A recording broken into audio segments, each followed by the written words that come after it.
Bismillahirrahmanirrahim. Assalamualaikum warahmatullahi wabarakatuh. Honorable Professor Kim Dong-Yeob, Director, Korea Institute of ASEAN Studies, and colleagues from Busan University of Foreign Studies. Honorable Associate Professor Dr. Mohammad Zaki bin Ahmad, Director of Asian Institute of International Affairs and Diplomacy, Universiti Utara Malaysia. Assistant Professor Hangga Fatana, Head of Department of International Relations, Universitas Islam Indonesia. Assistant Professor Enggar Furi Herdianto, Deputy Head of Department of International Relations, Universitas Islam Indonesia. My fellow faculty members, colleagues, students, and distinguished guests, ladies and gentlemen. Alhamdulillahirabbil alamin, assalatu wassalamu ala asrafil anbiya'i wal mursalin, wa ala alihi wa sahbihi ajma'in. In the name of Allah, the merciful, the beneficent, praise to the Lord of the world, and let us also send our prayers to Prophet Muhammad, peace be upon him and his family and all of his companions. Ladies and gentlemen, my name is Karina Utami Dewi, and today I'm going to be your host and session chair. And first of all, let me welcome you to UII in Conversation, ASEAN-Korea Relations, Progress and Opportunities. This event will be held in English and is also streamed live on our YouTube channel, Department of International Relations, UII. Before we start, allow me to read you our agenda for today. First is opening, second is Al-Quran recitation, third is National Anthem of Indonesia, followed by Hymn of Universitas Islam Indonesia. Fourth is a welcoming speech from the Deputy Head of Department of International Relations, Universitas Islam Indonesia. The fifth agenda is the presentation of letter of intent and signing of implementation of agreement. Six is token of appreciation. Seven is UII in Conversation, ASEAN-Korea Relations, Progress and Opportunities. Eight is Q&A session, and lastly is closing. So, to start our event this morning, let us recite Bismillah together. Bismillahirrahmanirrahim. All right, our next agenda is Quran recitation. I would like to invite Yusril Shuaib, student of Universitas Islam Indonesia, to the stage. Yusril Shuaib, the stage is yours.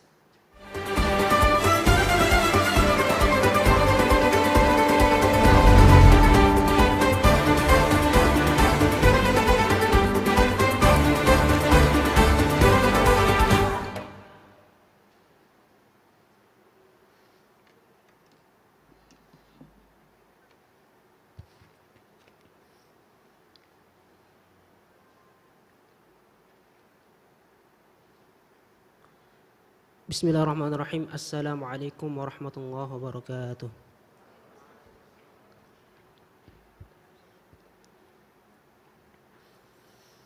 A'udzu billahi minasy syaithanir rajim.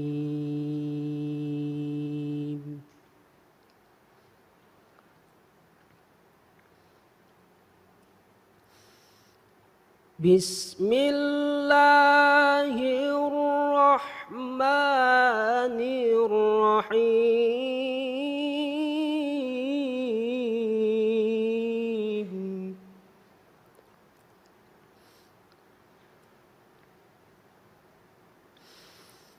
Ya ayyuhan nasu inna khalaqnakum min dzakarin wa untha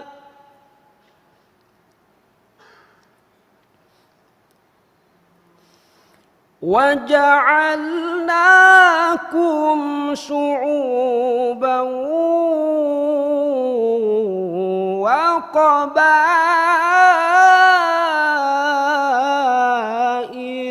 lita'arafu.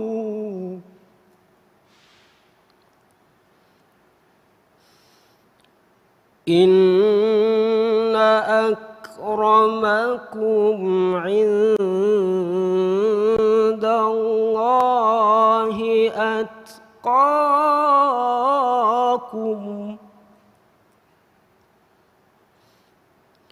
Inna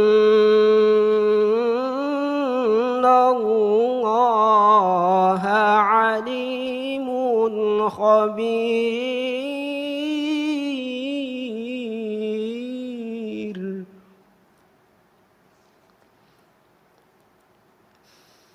الله أكبر بسم الله الرحمن الرحيم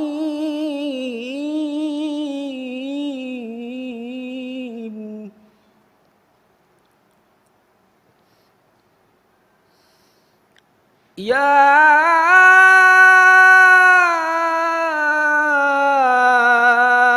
أيها الذين آمنوا إذا قيل لكم تفسحوا في المجالس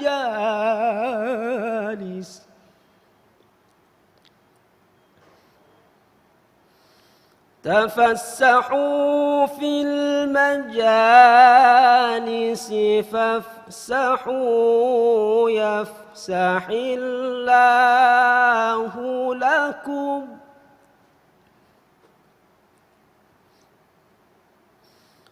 وإذا قيل انشزوا فانشزوا يرفع الله الذين آمنوا منكم والذين أوتوا العلم درجات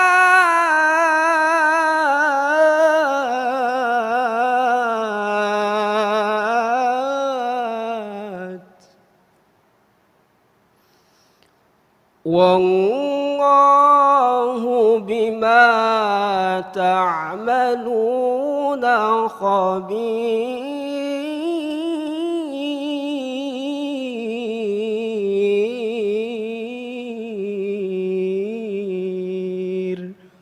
صدق الله العظيم والسلام عليكم ورحمة الله وبركاته.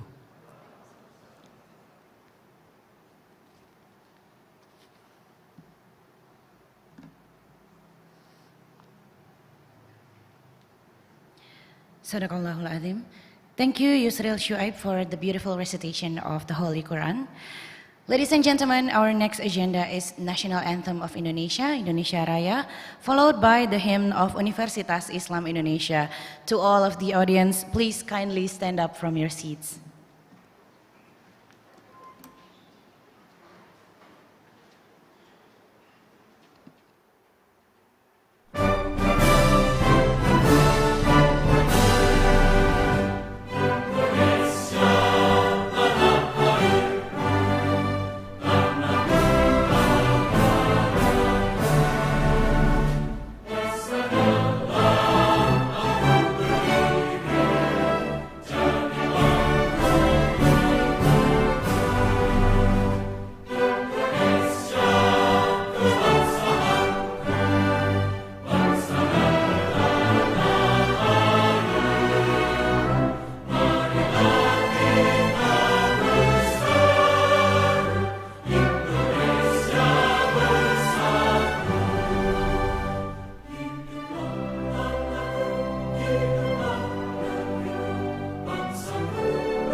Ladies and gentlemen, you may now be seated. Thank you very much.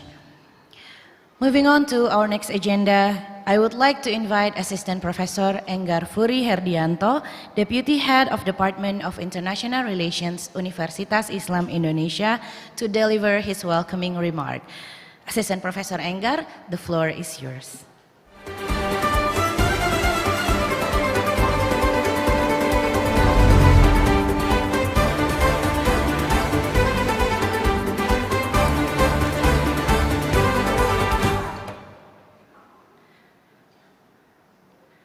Bismillahirrahmanirrahim. Assalamualaikum warahmatullahi wabarakatuh. The Honorable Professor Kim Dong-Yeob, Director of Korea Institute for ASEAN Studies, Busan University of Foreign Studies. The Honorable Associate Professor Dr. Mohammad Zaki bin Ahmad, Director of Asian Institute of International Affairs and Diplomacy, Universiti Utara Malaysia. The Honorable Mr. Hangga Fatana, the Head of Department of International Relations, Universitas Islam Indonesia. The Honorable Dr. Muhammad Zaki bin Ahmad, Director of Institute for Global and Strategic Studies, Universitas Islam Indonesia. My fellow lecturers of Department of International Relations, and all students and participants, warm greetings and welcome to Universitas Islam Indonesia. First, we would like to thank Professor Kim and Dr. Zaki, who not only willing to visit our campus, but also to further strengthen our academic cooperations between Department of International Relations with Korean Institute for ASEAN Studies, BUSF, and Asian Institute of International Affairs and Diplomacy, UUM. We hope that this cooperation will last and benefit for all parties here. Even though we are about to sign agreement with BUFS and UUM, but we already have a strong cooperation with each other. Our lecturer, Dr. Mohammad Zaki bin Ahmad, has been a research professor in BUFS in March 2022. We also successfully managed to hold international webinar with UUM in July 2021. As we know, today, ASEAN has become a center of regional dynamics. We could see how rising tension happening within Asia-Pacific regions, which affect world powers for increasing their presence. The rising militarizations of region, which not only brought up by domestic attempts on updating military technology capability, but also the rising tensions from active military presence of China, US, the founding of AUKUS, and also active military alliances within the region, would rising concerns among dynamic of ASEAN futures.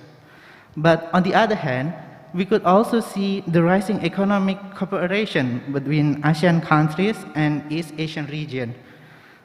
East Asian investment account around a third of total investment towards the Southeast Asia region. Similar trend also shown within the trade activities as well. We could see also between ASEAN and East Asian country already signed a multilateral agreement under the Regional Comprehensive Economic Partnership, which also strengthened the economic cooperation between Southeast Asia and East Asia region as well. Here, we could see South Korea as a major partner for ASEAN countries. We could see not only on the economic side from the investment, from the trade, but also from politics and security matters as well. South Korea already becoming partners for numbers of countries within Southeast Asia countries for maintaining and upgrading military capability, especially on shipping and submarines technology that South Asian countries have today.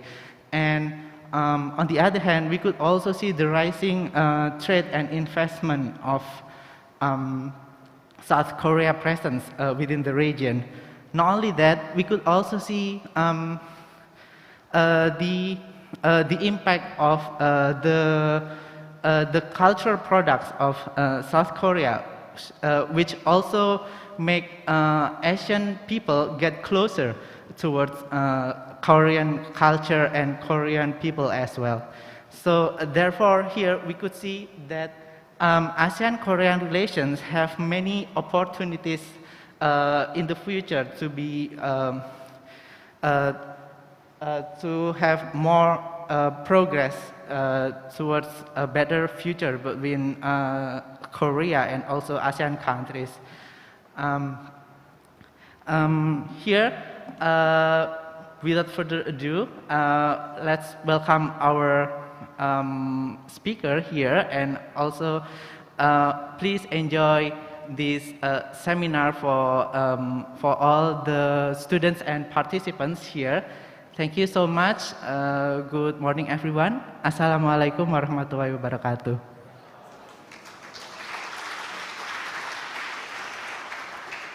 Thank you for the warm welcoming speech, Assistant Professor Enggar Furi Herdianto. Ladies and gentlemen, our next agenda is the presentation of letter of intent as well as the signing of implementation of agreement between Korea Institute for ASEAN Studies, BUFS, Asian Institute of International Affairs and Diplomacy, UUM, as well as Institute of Global and Strategic Studies of UII and Department of International Relations, UII. Our department has been blessed with so many productive collaborations, and two of them are KIAS BUFS and AIIAD UUM. Today, we cherish our collaboration by strengthening the partnership of the three institutions by officially presenting letter of intent and signing the documents, which will allow us to work even more productively together and hopefully will benefit many. So first, I would like to invite Professor Kim Dong-Yeob, Director of Korea Institute for ASEAN Studies, Busan University of Foreign Studies, Associate Professor Dr. Mohammad Zaki bin Ahmad, Director Asian Institute of International Affairs and Diplomacy, Universiti Utara Malaysia, for the presentation of letter of intent from Universiti Utara Malaysia to Busan University of Foreign Studies. Professor Kim and Dr. Zaki, if you would like maybe, yes, maybe behind the table, yes, thank you. So this is the beginning of the official start of the collaboration between Korea Institute for Asian Studies, Busan University of Foreign Studies, and Asian Institute of International Affairs and Diplomacy, Universiti Utara Malaysia. All right, pose for the picture. Thank you so much. Dr. Zaki, please stay in your place. Dr. Zaki and Professor Kim, please stay on the stage. And next, I would like to call Dr. Mohammad Zulfikar Ahmad, Director of Institute of Institute of Strategic and Global Studies, Universitas Islam Indonesia, to receive the letter of intent from Universiti Utara Malaysia from Dr. Zaki. And don't forget to pose for the picture. Thank you so much. All right. Thank you, Dr. Zaki and Dr. Zulfikar. And next one, I would like to invite again for Assistant Professor Hangga Fatana, Head of Department of International Relations, Universitas Islam Indonesia, and Professor Kim Dong-Yeob, Director of Korea Institute for ASEAN Studies, for signing of implementation of agreement between Department of International Relations, UII, and KIAS BUFS. So please, Professor and Assistant Professor Hangga, you may sign the document.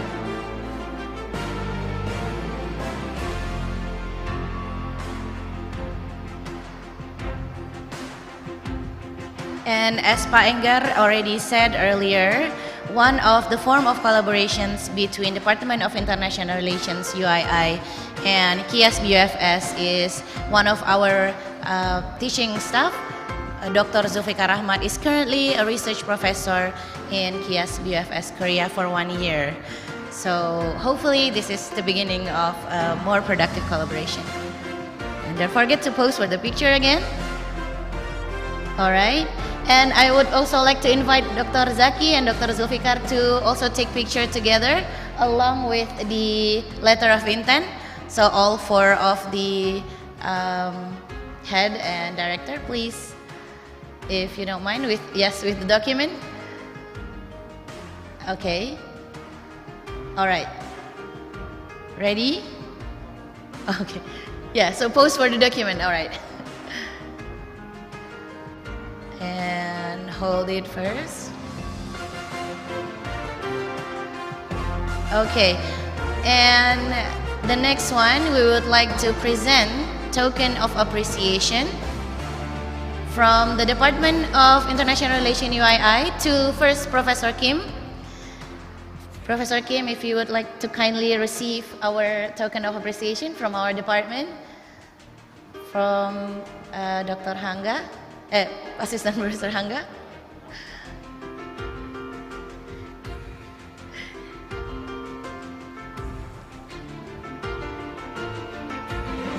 Thank you.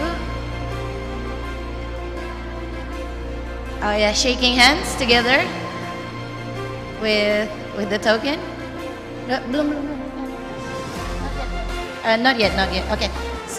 All right. The next one is token of appreciation received by Dr. Zaki. Dr. Zaki, yes. If you would kindly receive the token of appreciation from our department, presented by Assistant Professor Hanga. Thank you so much, Dr. Zulfikar. All right. Okay.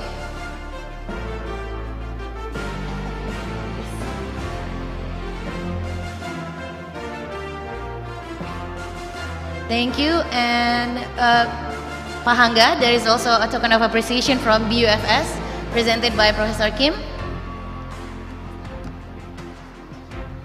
Thank you so much, Professor Kim.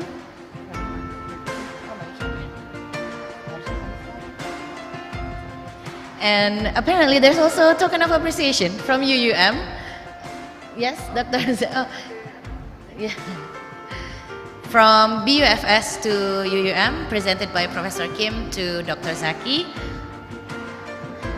All right, ladies and gentlemen, to remark the signing of the MOU, the implementation of agreement, and presented of the letter of intent, I would like to first invite Professor Kim to give a 1 minute, a word about the collaboration. Professor Kim.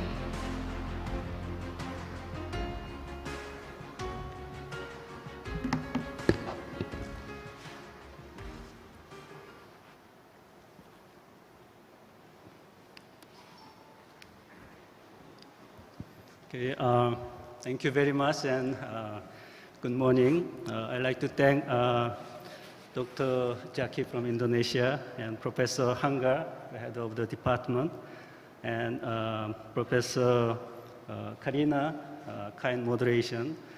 Good morning, everyone. It is kind of overwhelming. You welcome our delegate from Korea. Yesterday, with your very kind arrangement, I visited a very famous place, Borobudur and Penambanan.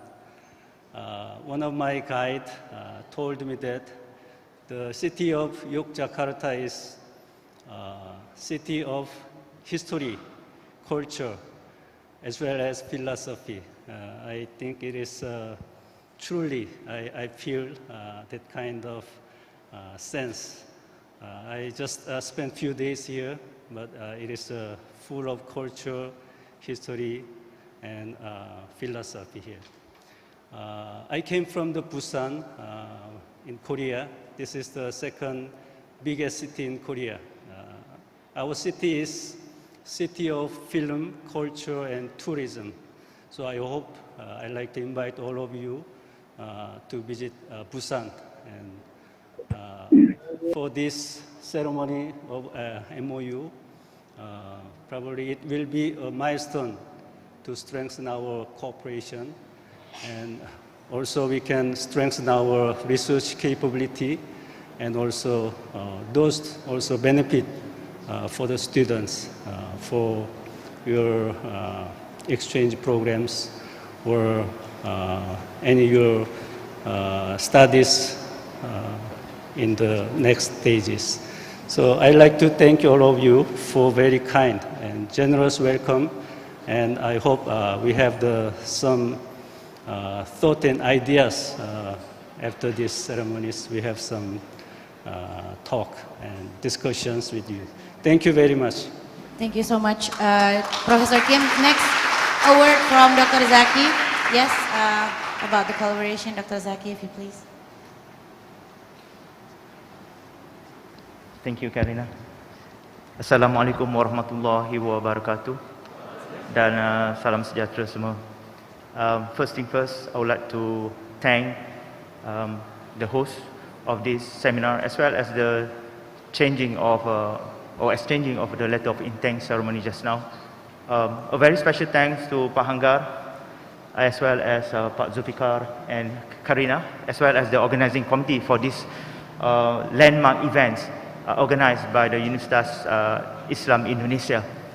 On behalf of the Asian Institute of International Affairs and Diplomacy, Universiti Utara Malaysia, I would like to convey our sincere gratitude to all of them.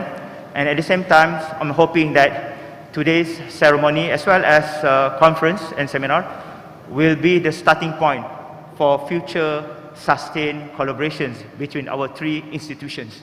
That will be my fervent hope. And inshallah, in the future, I hope that Universiti Utara Malaysia, as well as Universitas Islam Indonesia and Korea Institute for ASEAN Studies will have some form of collaborations that will only benefit not only the university but also students and personnel attached to the institutions. With that, I thank you very much. Assalamualaikum warahmatullahi wabarakatuh. Waalaikumsalam warahmatullahi wabarakatuh. Thank you very much, Dr. Zaki. And next, a word from Director of Institute of Global and Strategic Studies, Dr. Zulfikar. Bismillahirrahmanirrahim. Assalamualaikum warahmatullahi wabarakatuh. Alhamdulillah, wassalatu wassalam ala Rasulullah wa ala alihi wa ashabihi ajma'in, amma ba'du. As a lecturer of politics of international cooperation, one of the new phenomena or growing phenomena today is trilateral cooperation. That the cooperation is no longer only conducted by two countries, but also by three countries. And I think today exemplifies one of those phenomena, which is a growing cooperation not only between two countries, but also between three countries. And of course, in the international cooperation, another new phenomena is that cooperation is not only conducted between states, but also between state actors, or we call it people-to-people exchanges. And today we see and we exemplify the growing phenomena of trilateral cooperation between three institutions, which is Universitas Islam Indonesia, Korea Institute for Asian Studies, as well as Universiti Utara Malaysia. I want to thank Professor Kim Dong-Yeob and Associate Professor Zaki and then Professor Hangga Fathana for the opportunity, and I hope the cooperation can strengthen in the future, not only between the institution, but also between the three countries as well.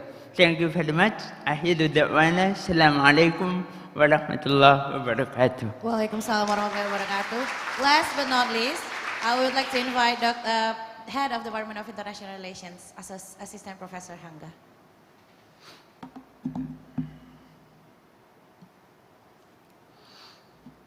Thank you, Assistant Professor Karina Utami Dewi.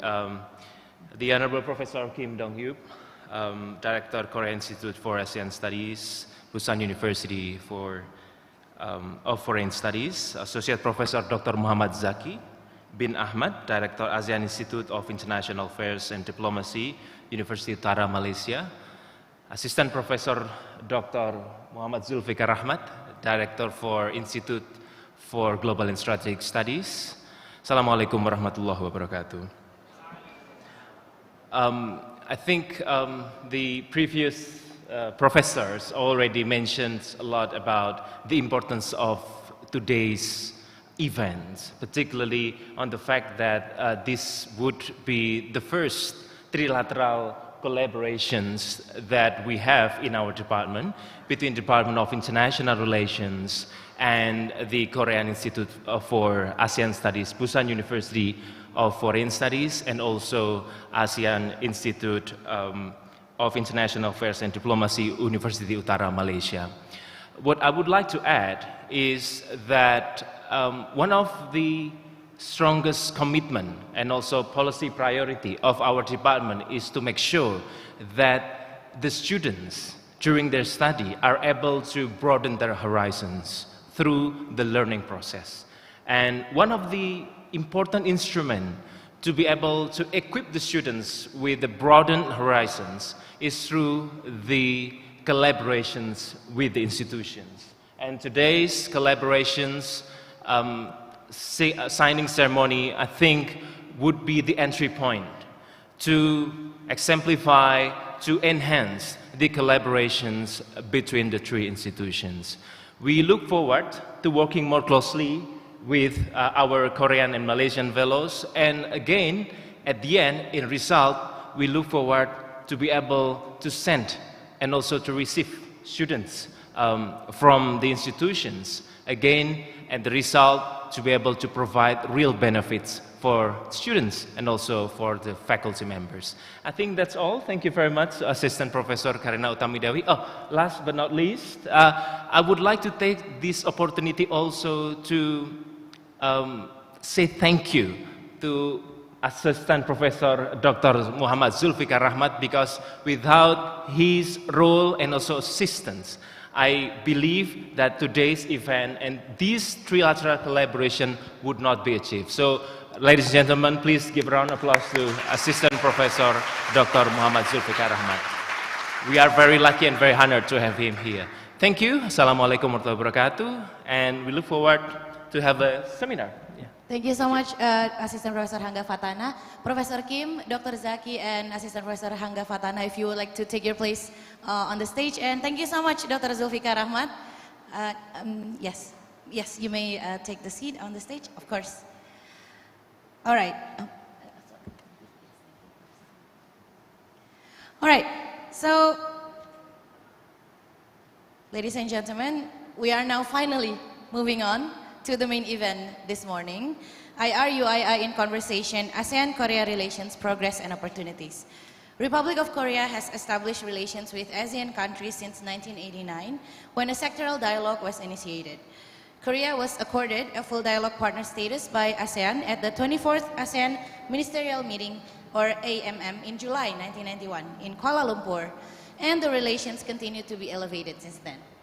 Korea established diplomatic relations with all 10 ASEAN member states and actively held summit and ministerial conferences on the occasion of bilateral visits and multilateral meetings. More than 30 years since the sectoral dialogue was established, both Korea and ASEAN continue to have strategic roles in politics, diplomacy, as well as economy, to name a few, in the global world. Now, ladies and gentlemen, to elaborate more on these topics, today we are honored with the presence of our distinguished speakers. We have Professor Kim Dong-Yeob from KIAS BUFS, Korea Institute of ASEAN Studies, Busan University of Foreign Studies. We have Associate Professor Dr. Mohammad Zaki Ahmad from AIIAD Universiti Utara Malaysia. And of course, we have Assistant Professor Hangga Fatana from International Relations UII. Now, before I invite our first speaker, allow me to introduce him briefly to everyone in the audience today. So our first speaker is Professor Kim Dong-Yeob. He is Associate Professor and Director of Korea Institute of ASEAN Studies in Busan University of Foreign Studies, Republic of Korea. He obtained his PhD from the University of Philippines, and he is currently the publisher of Suvana Bumi, Multidisciplinary Journal of Southeast Asia Studies, a Scopus Index English journal. He published a number of books, among others, Transforming Western Democracy in Southeast Asia, the case of Lanao del Sur, the Philippines in 2018, and he also published The Korean Migrants in the Philippines, History and Identity in 2021, and many more. Ladies and gentlemen, without further ado, let us give a round of applause and welcome our first speaker, Professor Kim Dong-Yeob.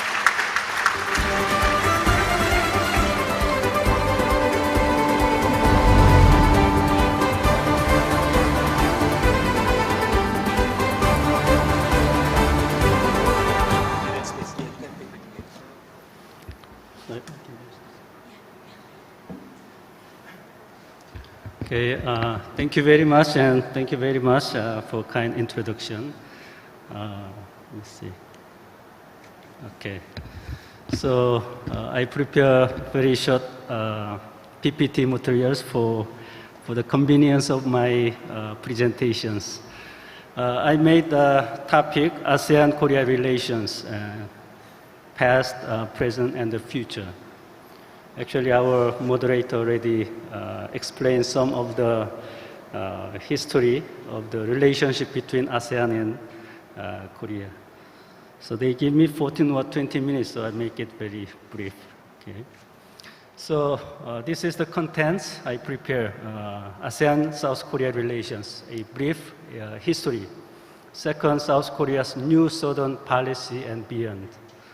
Okay. And third, what is the rationale to strengthen the cooperation between ASEAN and South Korea? This is the contents I prepared this morning. Okay. Okay. So for the brief histories, during the Cold War period, both parties were very busy to cope with the domestic problems. So we had much room to engage international relations, especially under the Cold War period. In Korea, we have the North Korea and South Korea, right? We still have some problems, ideological problems. North Korea is the communist countries, and South Korea is the democratic countries. So we have some ideological conflicts. During this Cold War period, each government tried their effort gain the legitimacy in entire Korea. So we try to approach the foreign countries to recognize our government as a legitimate government in Korea. So that was the main objective of our foreign policies during this Cold War. So we don't have much relationship between Korea and ASEAN. Probably ASEAN also has not much interest in engaging, talking with South Korea. Okay.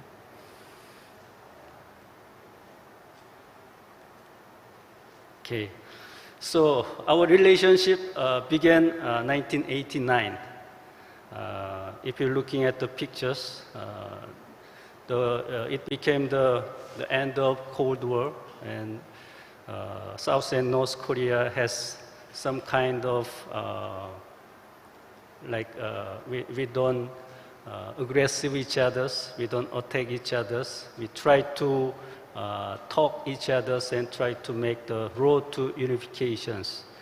The picture above is our president, former President Kim Dae-jung, and the Premier of North Korea, Kim Jong-il. He passed away already. Both of them are passed away. Anyway, we have the summit meeting, North and South Korea. And our international relations, at the same time, it changed. And also, we began to involve in the international venues or international forums to discuss international matters.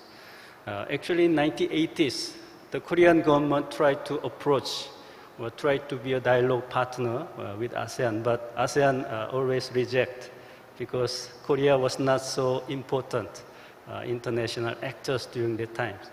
But 1988, probably you may know that we successfully held the 88 Seoul Olympic. So that was the milestone.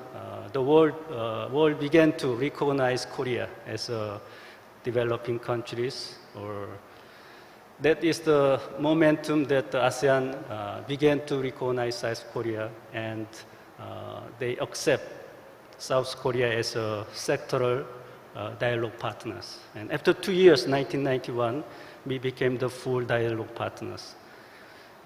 Actually, during these times, we very actively engage in the multilateral.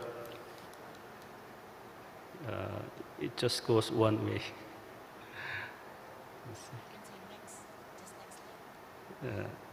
Oh yeah, okay. One more.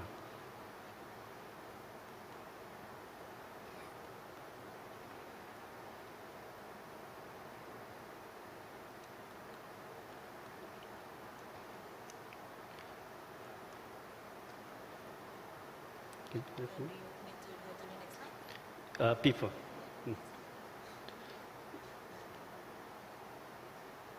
Okay. So I make the periodization is 1998 and 2010. Actually, the period is strengthening the relationship between South Korea and ASEAN, especially in 2004. The Korea and Southeast Asia, ASEAN, became the comprehensive cooperation partners. And also we have the signed free trade agreement between two parties. And 2010, ASEAN and Korea became ASEAN strategic partners. That is the just below the alliance. So it's very high level of the international relations. Okay. Now, deepening of the relation between two parties, starting from the 2011 and present. And in Jakarta, you have the ASEAN Secretariat, right? And in 2012, Korean government sent a mission. Actually, it's a kind of embassy to ASEAN Secretariat. And the most importantly, 2017, our president, former President Moon Jae-in, declared the new Southern policies. That is, I will explain later further. And 2020, our president upgraded our new Southern policy and declared the new Southern policy plus. Okay, so I will just explain about the new Southern policy and beyond, because the new Southern policy is the first comprehensive approach toward ASEAN. So it is a quite important diplomatic effort for Korean toward ASEAN. Okay. So the vision, actually our president declared this new Southern policy in Jakarta. When he visited Jakarta in 2017, he declared these foreign policies. And President Moon Jae-in, he declared a new Southern policy centered on the so-called 3P. This is the 3P means the people, peace, and prosperity. It is quite similar to the 3 pillars of ASEAN community. So we have very common approaches toward the communities. And it is to realize the mutual prosperity and peace in the regions, East Asian regions. Okay.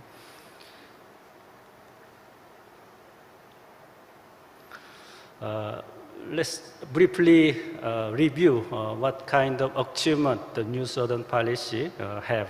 This is a people, part of the people, increasing people exchanges. If you're looking at the graph, left side is ASEAN is the #1 destination for Korean to go abroad, right? The number is more than 10,000 a year. It was before the COVID-19 pandemic is 2019. More than 10,000 Koreans visited Southeast Asia, ASEAN regions. So this is the #1 destination.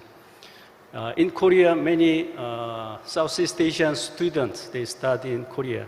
The number drastically increased.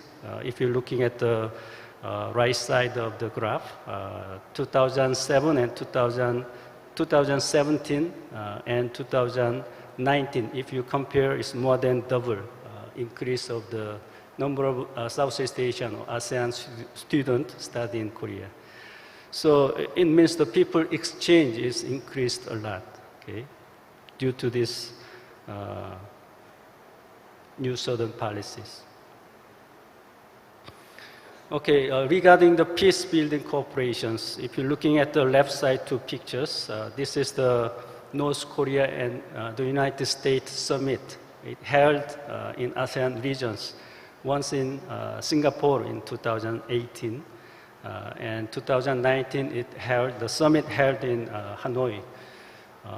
It is because this is North Korean matters, but South Korea is one of the mediator, or we are the one who try to make this summit possible, and the ASEAN region provide the venues.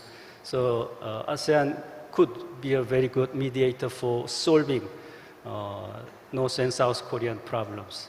Okay. And the picture, if you're looking at the picture on the right side, we have very close cooperation during the COVID-19 pandemics. We share our medical experiences and some technologies. So this is strengthening the peace building. When we said the peace is security matters, we have security in the traditional security and also non-traditional securities, right? This pandemic, food security, environmental securities belong to the non-traditional securities. So we try to increase, or we're trying to strengthen these traditional and non-traditional security issues. Okay.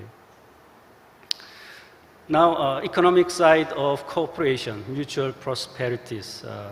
Actually, Korea is not the major trading partners for ASEAN, but ASEAN is very important trading partner for Korea. Actually, it's it is the second largest trading partner for Korea.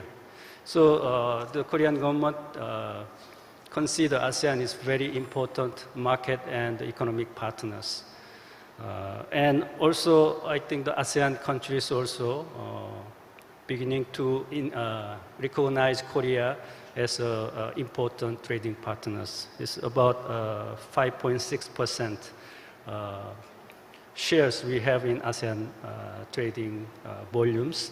And ASEAN is around 15% of total Korean trade volumes. So it is a very important trading partner. But still we have some problems to solve. If you're looking at this graph, this is the 10 ASEAN countries, and this graph shows the volume of trade. There is one country is outstanding, that is Vietnam. So most of our trading goes to Vietnam. We should more balance to make the economic relations with ASEAN countries. Especially Indonesia is very important partner, so we have to make more effort to increasing our trading volumes. Okay. So what happened after the because New Southern Policy is the foreign policy of the previous government. We have the new government this year, and if you're looking at the picture, we have new president, President Yoon Suk-yeol. He likely maintained the important economic engagement with ASEAN, and ASEAN is among the 110 national priorities set out by the president. He seeks to strengthen Seoul's security cooperation with the US, as well as to establish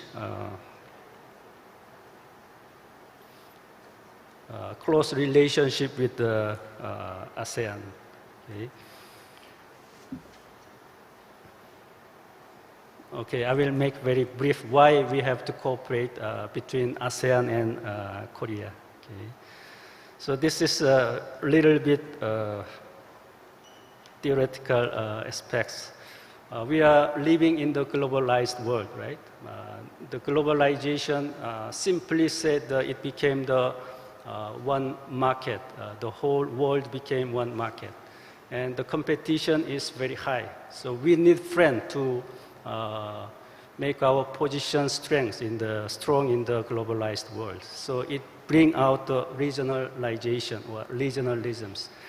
But who can be the regionalism? Who will be the, who can get together and help each other in this globalizing world? That is, we should share some kind of interest, some kind of cultural background. If you're looking at the map, there is several regionalism in the world. And in Asia, we have the ASEAN and also East Asia. Also, we have the ASEAN Plus 3 and East Asia summits, right? This is the effort for the making regional cooperations. Okay? So what is the cultural similarities between ASEAN and Korea? If you're looking at this map, the green part is the production of the rice. We have produced the rice. We consume rice as a basic food. So culturally, we have similarities in East Asia. So this is a cultural background we can share. And also, we have some economic linkages. Okay? Probably you may know this, the flying geese models, the path of the development in East Asia. There's South Korea is here and ASEAN countries also here. So our economy is linked with each other's. So we have experience of the 1997 economic crisis. Also, it started from Thailand, but it spread out whole region up to Korea. So we have some economic very close economic connection in these regions. And okay, okay, so just few slides.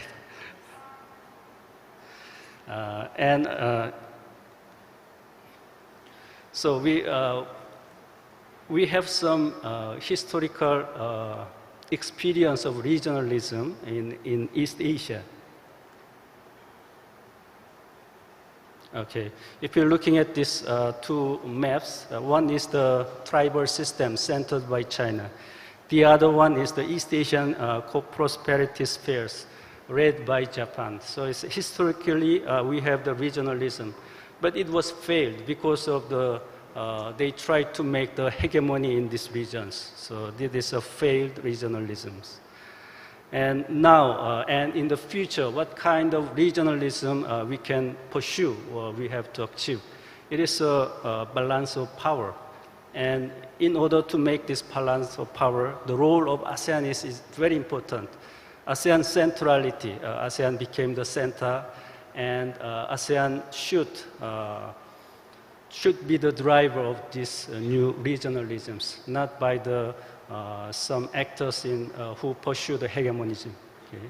So in this, for making the balance of power within East Asia, Korea and ASEAN should cooperate each other, because in order to make the balance with other big power, China and Japan. So if you're looking at this small graph, this is the yellow part is the China's GDP. It's a huge, it became the world power, right? And if you're looking at the portion of Japan and the portion of Korea and ASEAN, if you combine with the ASEAN and Korea, we can balance with the Japan. Okay? Also, we can also balance with the China. So this is the rationale we have to cooperate each other, these two, South Korea and ASEAN. So this is a future vision for ASEAN and South Korea. Thank you very much for listening. Thank you very much, Professor Kim Dong-Yeob, for a very insightful presentation. If I may summarize shortly what Professor Kim has already presented, it's very interesting to see the brief history between Korea, South Korea and ASEAN cooperation.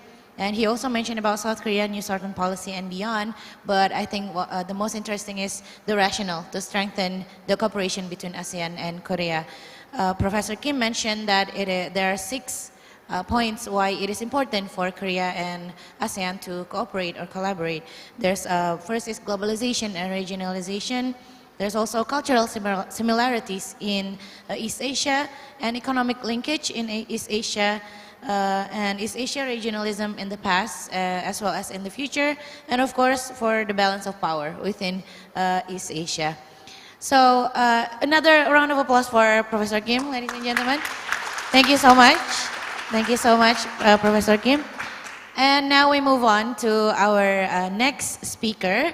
Our next speaker is Associate Professor Dr. Mohammad Zaki bin Ahmad.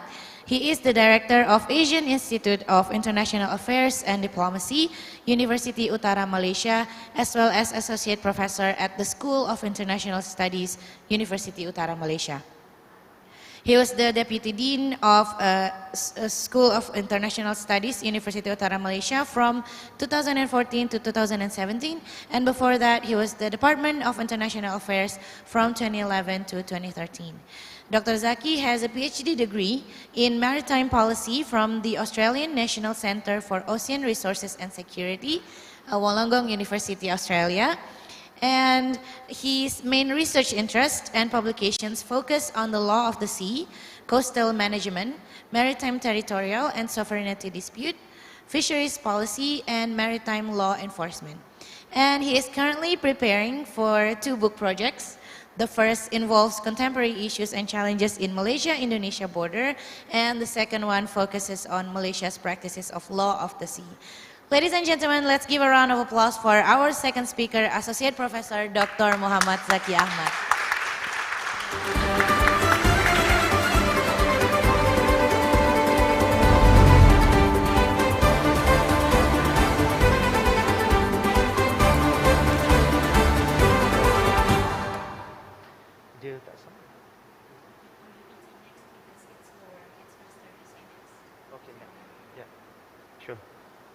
Okay, Assalamualaikum warahmatullahi wabarakatuh. And a very good morning to everyone. Selamat pagi semua. Izinkan saya untuk buka masker. I think di sini panggil masker ya. Okay. First thing first, thank you Madam Moderator for your kind remarks and introductions of me. Assalamualaikum and very good morning everyone. Ladies and gentlemen, it is an honor for me to share the same stage along with my esteemed Korean and Indonesian counterparts from Korea Institute for ASEAN Studies and Institute for Global and Strategic Studies, Universitas Islam Indonesia. I also would like to convey my sincere gratitude to the organizer for inviting me to deliver my presentations at these seminars. After a long periods of border closure due to COVID-19 pandemics, it is nice to be here again in this beautiful cultural city of Yogyakarta.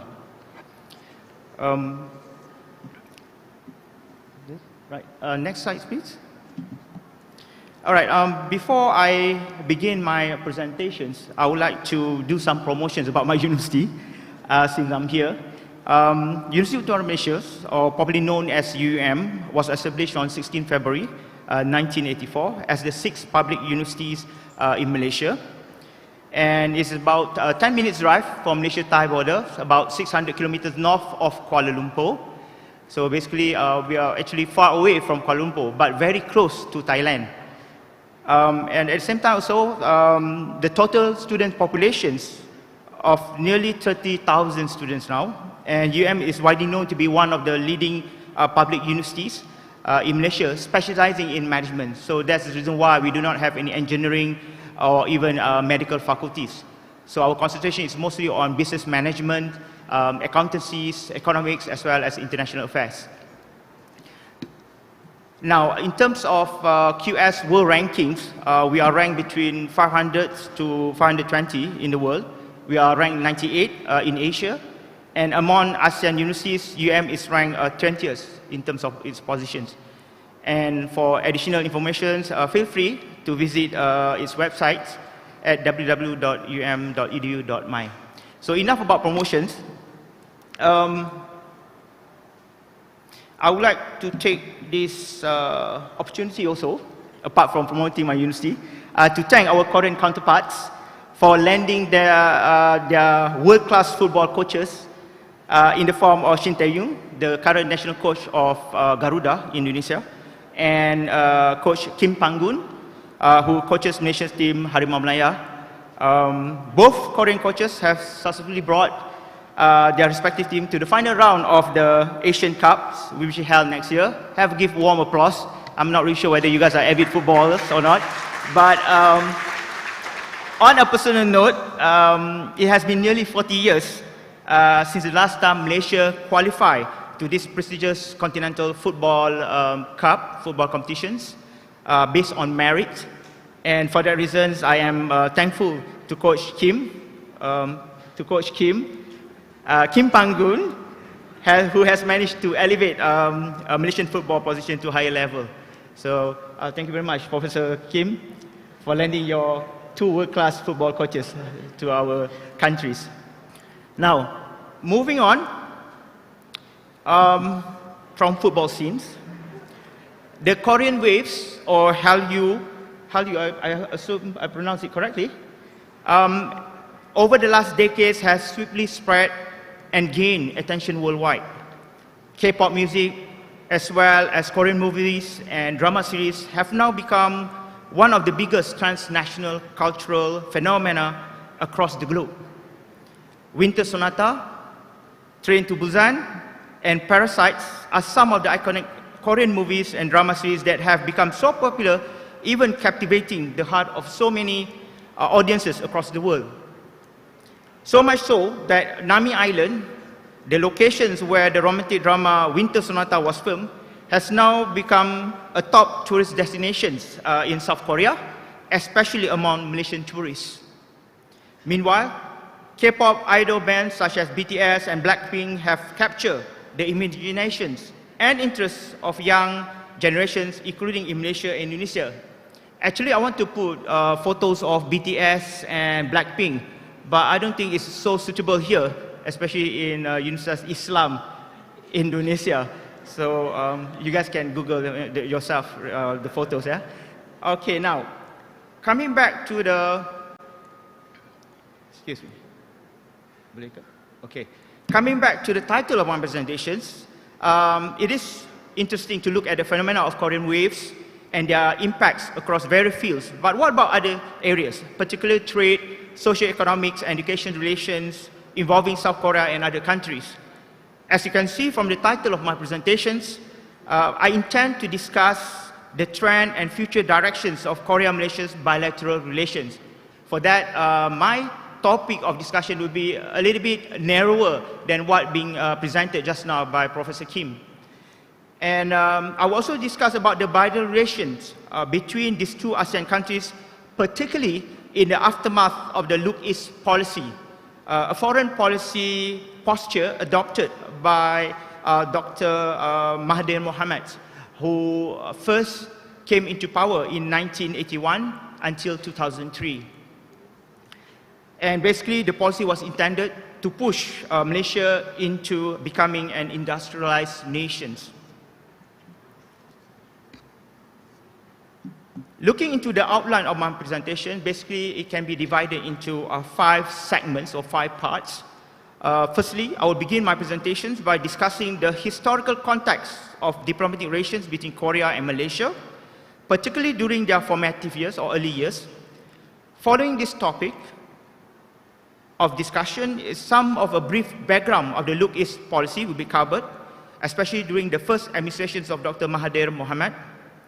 This particular policy is critical as it creates a policy and institutional platform to accelerate and deepen Korea-Malaysia trade and cultural relations. My presentation also includes some discussions on the trend and pattern characterizing the current bilateral relations and cooperations between the 2 countries, with emphasis on trade, culture, and education. Moving forward, I will also provide a number of suggestions that can strengthen these relationships, particularly from the Malaysia initiative side. And finally, I will conclude my presentations.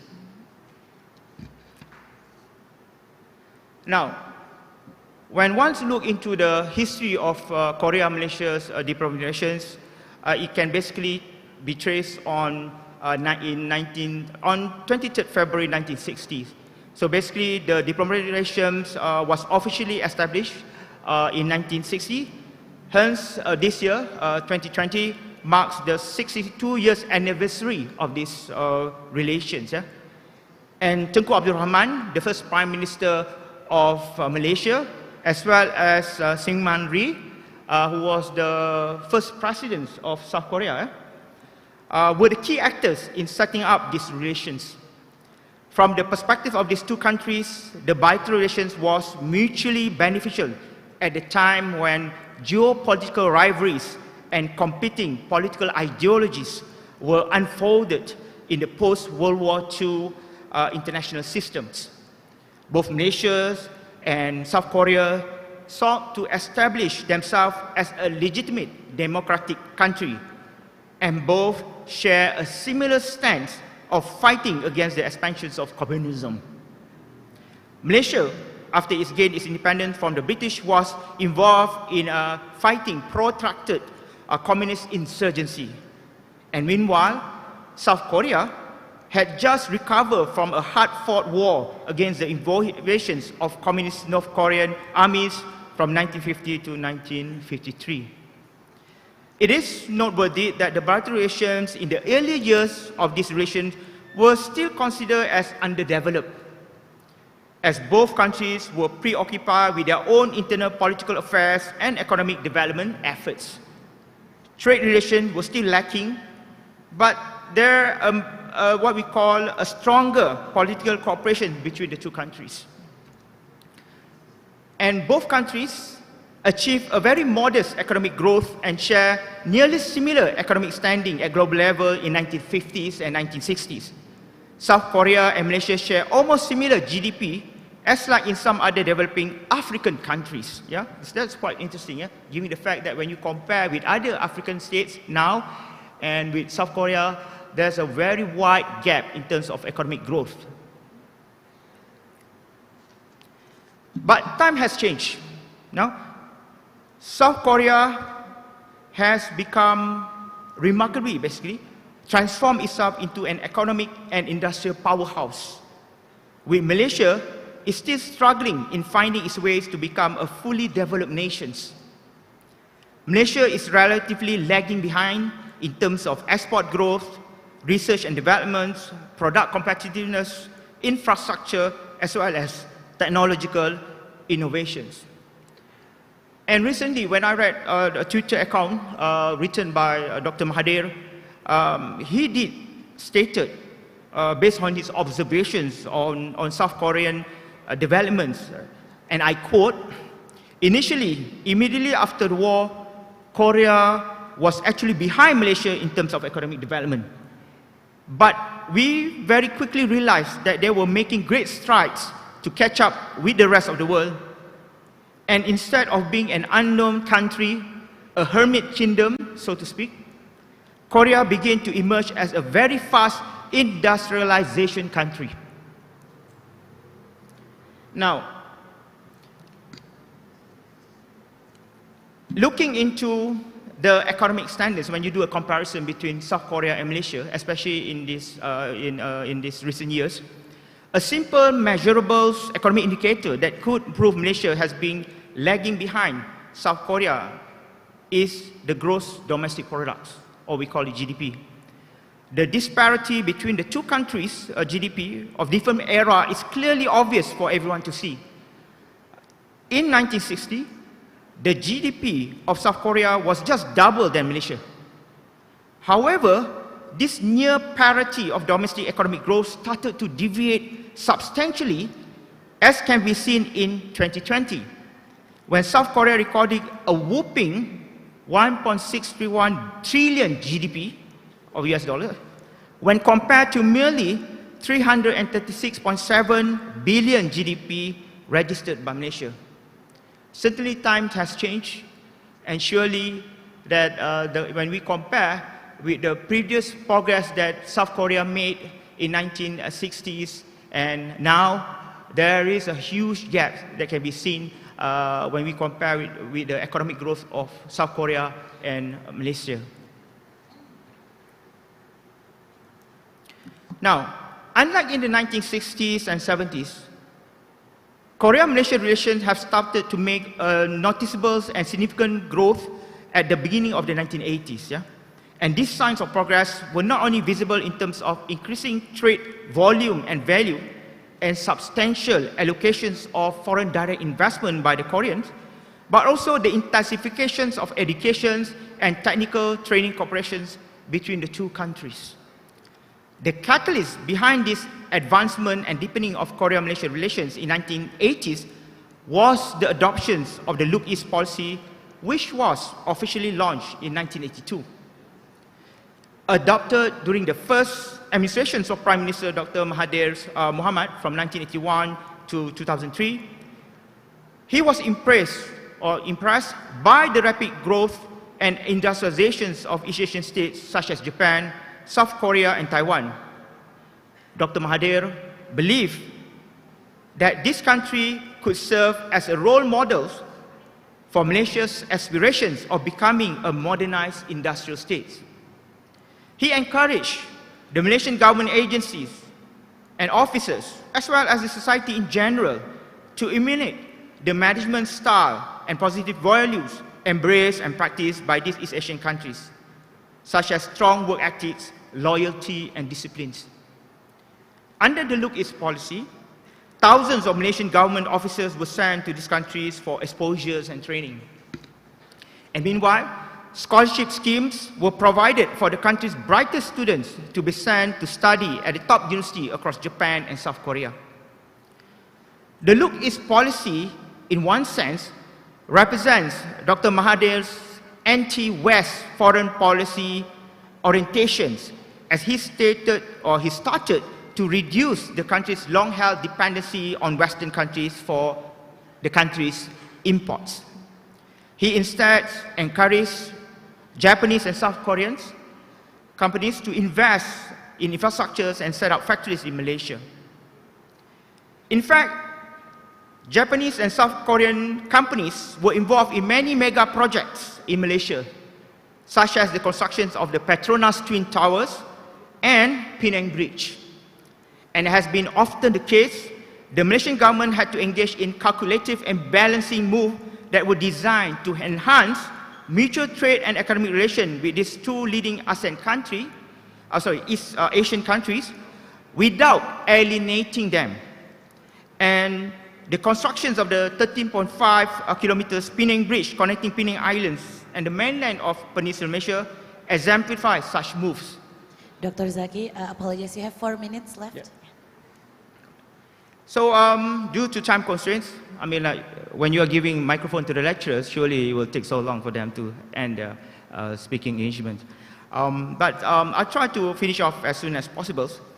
But what I'm trying to say is that the project was awarded to two different construction companies from Japan and Korea, Mitsubishi Engineering Limited as well as Daewoo Engineering Construction Company. So can you imagine the project, the Penang Bridge projects that basically link the Penang Island and so-called mainland of Peninsular Malaysia was awarded to two different companies from two different countries. Now, interestingly, after nearly 40 years since the Look East policy was first introduced, the general perception among the Malaysian public toward the policy is that they synonymously associate Japan as the main actor in the Look East policy instead of South Korea. So it's quite interesting that the Japanese companies and Japanese government really make efforts in pushing for this Look East policy to be more successful. Now, so again, I did mention that in the last 3 decades, Malaysia-South Korea relations has established so-called strong trade relations. At the same time, it also has expanded in terms of cultures.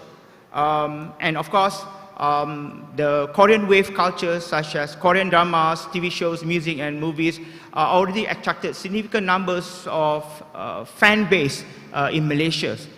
And it is no surprise that the findings in many scholarly studies on Malaysian public perceptions towards South Korea is that they have a very positive image towards South Korea. Now, finally, I would like to give some recommendations regarding on how to so-called strengthen these relationships, and I hope that I have ample time to finish it off. Karina, inshallah. 2 minutes. Okay, 2 minutes, no worries. All right, moving forward, there are several numbers of suggestions that can be either undertaken by Malaysia or South Korea for strengthening their bilateral relations. Firstly, there is a need for the Malaysian government to inculcate the culture of transparency, competency, and accountability. The culture should be reflected in the framing and execution of its policy, rules of law, and operational process. Over the years, the reputations of Malaysia's leaderships and public servants have been severely battered due to corruption cases and bribery scandals. And perhaps one of the most famous one was the one IMDb involving our former Prime Minister Najib Razak. Hence, the Malaysian governments need to ensure Korean investors that such toxic environment has been eliminated or at least being reduced. Secondly, a clear defined fiscal and tax incentive should be revised or introduced. This approach is to so-called attract more investors, especially from Korea, to invest and expand their operations in Malaysia. And the Malaysian government should also focus more on research and development activities at domestic levels.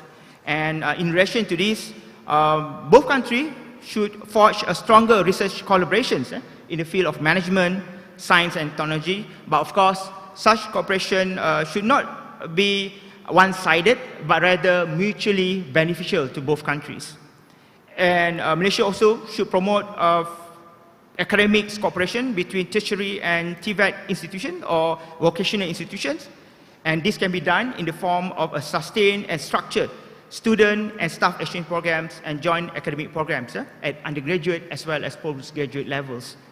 And lastly, another suggestion that I would like to give is the setting up of branch of Korean universities and higher institutions in Malaysia, because at this moment there is no branch of Korean university in Malaysia.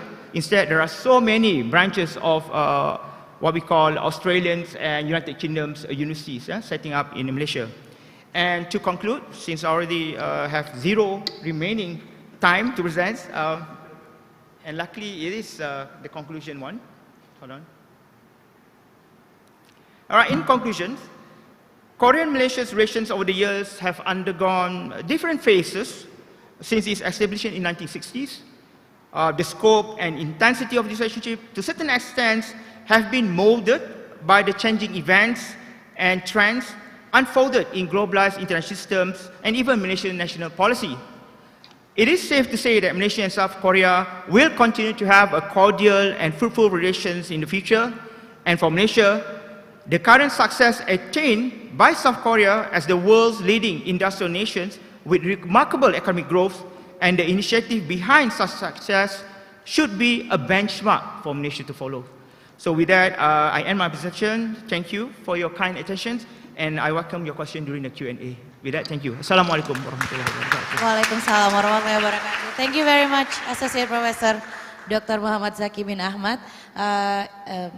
Let me please summarize shortly what Dr. Zaki has already presented.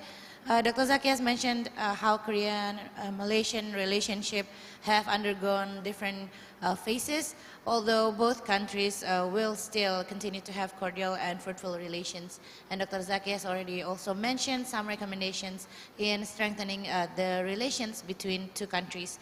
And of course, Korea's success and initiative behind it should be a benchmark for Malaysia to emulate. Ladies and gentlemen, another applause for Dr. Zaki. Dr. Zaki, do you want to take your mask? Yes, please. All right.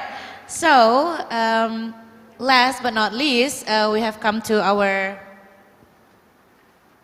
final speaker. Our third speaker is Assistant Professor Hangga Fatana. He currently serves as the head of Department of International Relations, Universitas Islam Indonesia. He teaches and researches in global political economy, trade politics, and Australian foreign policy across a range of key relationships. During his career at UII, he has held several key positions, such as Director of Public Relations in 2013-2014, Director of Marketing, Partnership and Alumni from 2014 to 2018, and Director of Office of International Affairs from 2018 to 2020, before finally become the head of Department of International Relations. His publications range from reputable national and international journals, book and book chapters, and op-ed in popular mass media. Ladies and gentlemen, let's give a round of applause for our third speaker, Assistant Professor Hangga Fatana.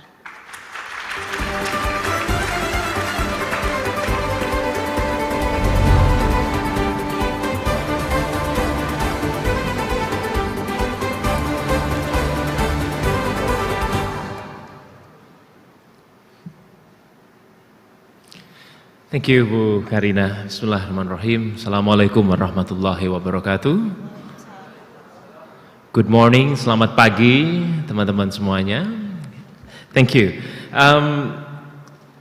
I am very impressed with the previous two presentations by Professor Kim and also by Associate Professor Dr. Zaki, which actually both of them share common perspective that there is an increasing importance of ASEAN-Korea relations at large, not now, but since a couple decades ago. I think a number of shift of changes, type of relations between ASEAN and South Korea evolve over the time. I think this point is very important, and the importance of ASEAN and South Korea relations will be my entry point for my presentations.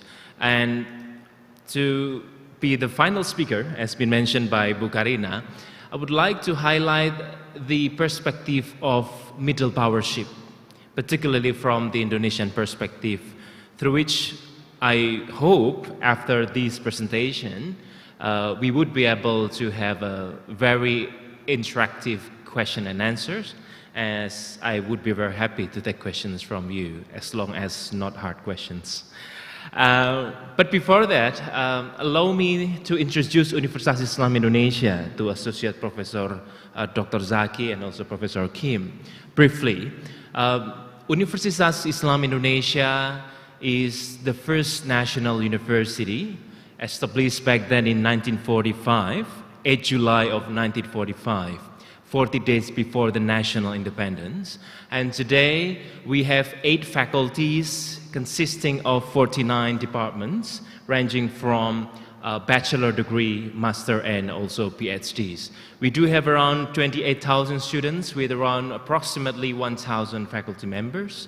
And most recently, our university has been ranked into the top 10 sustainable university according to the Times Higher Education Impact Rankings.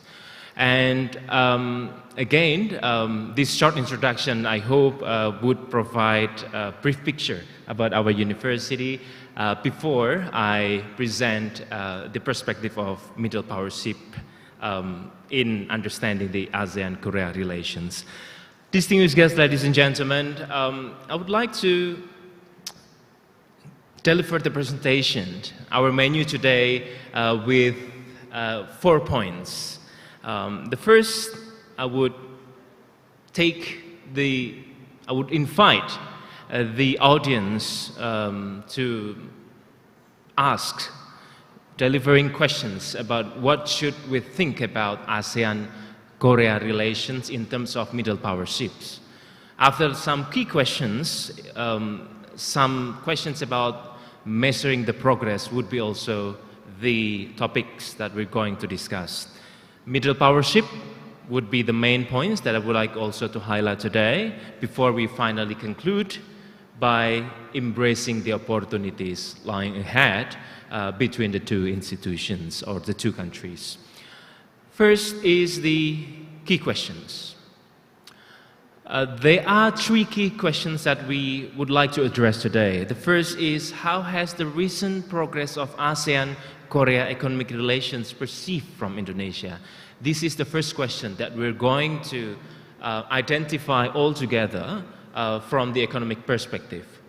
And then after seeing or after understanding the economic perspective, we would like also to understand or to look more closely about the middle powership. How do Republic of Korea and Indonesia's government demonstrate its middle power within the region? Of course, I would like also to identify numbers of middle power diplomacy by the Korean government, but from Indonesian perspective. And we would close our presentation today by asking why Indonesia and Korea should develop stronger collective middle powership in the future. I think this is the most, the most important questions to be answered in today's presentation in understanding the middle powership between ASEAN and Korea. Distinguished guests, ladies and gentlemen, let me check. It's stuck? No? Okay. All right.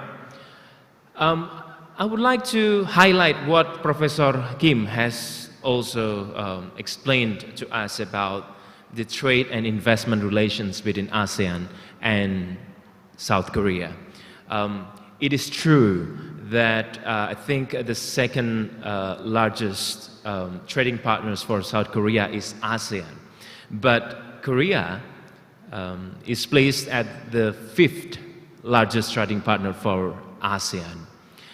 These asymmetrical trade relations is not only happening between ASEAN and Korea, but also happening, as mentioned by Professor Kim, that within the Southeast Asian region itself, there is asymmetrical relations of trade relations. Most recently, trade and investment relations between South Korea and Southeast Asian country dominated mostly by Vietnam. Indonesia, we should embrace the opportunity to look and engage more closely to boost up our trade relations with Korea. So these asymmetrical trade relations marks the importance of our questions today by actually seeing the fact that we have plenty of opportunities, an array of opportunities to develop and also to nurture a stronger economic relations, Indonesia and Republic of Korea. And looking more closely about the foreign investment, I think, as I mentioned earlier, Vietnam is also the main destination for Korean investment, through which this means some questions remained to be answered. Why Vietnam? Why not Indonesia? What kind of competitive advantage that Vietnam has and our country is still developing at? What kind of challenge, if we are committed to enhance stronger collaborations and also stronger economic ties with South Korea, what are the obstacles? I think these questions should be addressed shortly to be able to make sure that we would be able to boost up our economic relations with South Korea. Ladies and gentlemen, moving from that, I'd like to answer or provide a perspective on the second questions about the importance of middle powership. This is a brief identification, Professor Kim, and also my fellows, Professor Gu, about the middle power diplomacy run by the South Korean government that would also be the benchmark of Indonesian diplomacy, things that I'm going to identify later. The term of middle power was firstly introduced by President Roh Tai-woo for international status or international diplomacy back then in 1991 or 1990s, early of 1990s. Korea is very, proactive in highlighting the middle power diplomacy not only through speech, but also through the strategic membership of Korea in OECD, for example. Korea was accepted in 1996, and the establishment of East Asia Vision Group, or EAVG, and also Sunshine Policy by President Kim Dae-jung later then. Again, after that, a slogan of Global Korea introduced by President Lee Myung-ba, through which also after that followed by the Korea's hosting for G20 meeting back then, if not mistaken, in 2010, and also the 4th High-Level Forum on Aid Effectiveness and East Asia Climate Forum, would also be part or contributing to the fact that South Korea plays a very pivotal role in middle powership within the region. I think one of the, 5 minutes remaining, I talk too much, sorry. One of the most important things that we could identify is that the East Asia Climate Forum and green and sustainable industry is one of the policy priorities, one of the competitive advantage has by the the South Korean government to make sure that they would be able to develop together, assist the international society to nurture the green industry.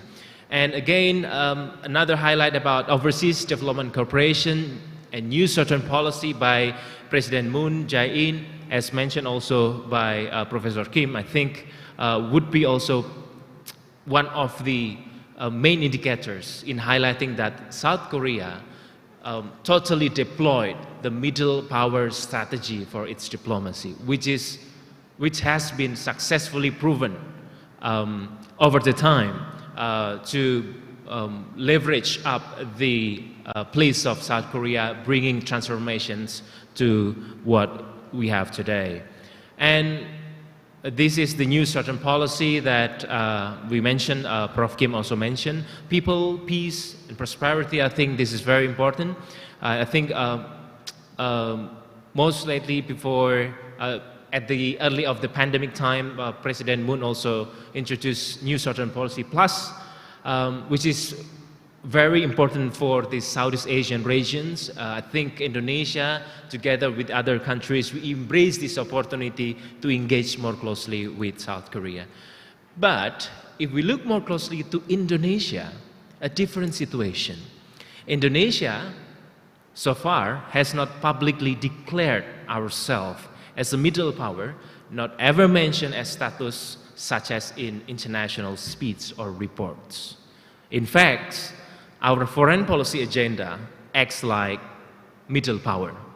This year, Indonesian government hosts G20 meeting, and we are the president of, we hold the presidency of G20.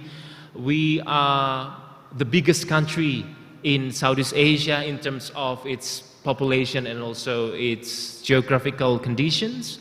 And the traditional leader and major influence within ASEAN, to some points, also creates dual threat of normative power in Southeast Asian countries.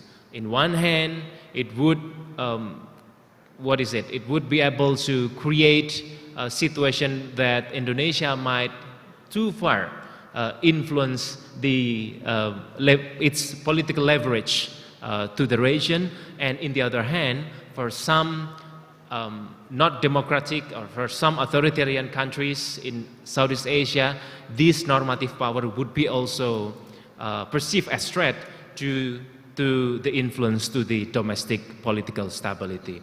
Again, what I would like to highlight here is that the middle powership between Indonesia and South Korea should not be undertaken separately, should not be deployed separately. We should work together. We should working more closely to be able to do the collective middle powership between the two countries. Indonesia despite of the fact that currently we are not the biggest destination for Korean investment, but Indonesia was the first destination of Korea's FDI back then in 1970s or 1960s.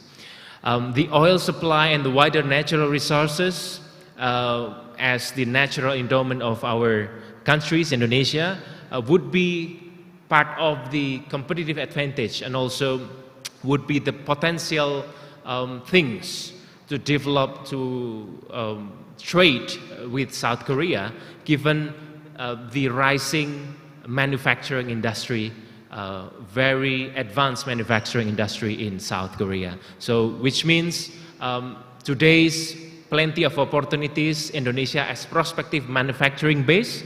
As I've heard that recently Hyundai also plan to have establish further manufacturing base in Indonesia, 1.something billion US dollars, would be also an example that we should exemplify, we should boost up in terms of the economic relations. Asia-Pacific strategic consideration would be also part of the things that Indonesia and South Korea are able to play together to maintain the regional stability. And in terms of security and defense cooperations, as mentioned by Professor Kim and also mentioned by Assistant Professor Enggar earlier during his welcoming speech, we have also collaboration where the joint military development, submarine provision, and some others wider collaboration also have been perceived, have been conducted, and should be developed in the near future. Thank you. 1 minute remaining. I should conclude my presentation by, what is it? This is a bit hard to touch. By answering the last question, why should we actually develop collective middle powership? There are at least 3 points I would like to argue why this collective middle powership is very important. First, future uncertainties are there. This is unequivocal. Everybody, every leader of the nations mentioned about the uncertainties within the future. The future upcoming food crisis and also economic instability would threaten a number of countries, and therefore Indonesia in ASEAN and South Korea in East Asia, I think, would be able to play important role to maintain this situation, at least to mitigate any unexpected and unforeseen situation about the economic conditions. Second, Indonesia needs to be more articulate in carrying out middle powership approach. This is a suggestion to our own government that we should be able to be more articulate, saying that we should deploy the middle powership, middle power diplomacy, because to some points I understand most of us might think that middle power traditionally is understood as medium power country. But recently, I think lots of literature arguing that middle powership should be seen as a country that fosters for collaborations, as a country that active in various forms of engagement, and also as a country that carrying out specific issue-based diplomacy. And lastly, I think why collective middle powership between Indonesia and Korea is very important is because we need to balance the presence of China within the region. I think this is one of the things that we need to take note, the situations that Indonesia should engage more closely with South Korea, and we need more South Koreans visit Indonesia and send Indonesia to Korea for studying, for business trips, for enhancing people-to-people diplomacy to make sure that these policies or this approach would be able to contribute to the regional stability and in Southeast Asia and in the wider region. Thank you very much. I'll leave it there. Assalamualaikum warahmatullahi wabarakatuh. And I would be very happy to take questions from you. Waalaikumsalam warahmatullahi wabarakatuh. Thank you so much, Assistant Professor Hanga Fatana. Thank you. And if I may summarize shortly, Pahanga already mentioned about middle powership and the ASEAN-Korea relations. There's progress, middle powership and opportunities, especially from the view of Indonesia. But I think one of the most important points that you've mentioned is the opportunities that is available right now because of the future uncertainties within the region of ASEAN and East Asia. And also Indonesia as a middle power country, which is not yet claim ourselves to be a middle power country, despite the policies that probably similar with the middle power countries. We need to be more articulate in carrying out middle powership approach in maintaining the regional stability. And of course, collective middle powership between ASEAN and Korea especially is important to balance China's presence in the region. Okay, so ladies and gentlemen, we have, I think, about 20 minutes, 20 minutes to Q&A sessions. And you, for those who have questions, you may raise your hand and then you can move to the middle because we have a microphone in the middle and ask your question, mention the speaker that you want to direct your question to. Anyone? So I'll open for 3 questions first. One, the lady with brown hijab and the gentleman with green shirt. One more? Anyone? Okay, and a gentleman with glasses. Maybe you guys can stand behind the question. And please keep it short and brief. And don't forget to mention your name and who your question is directed to.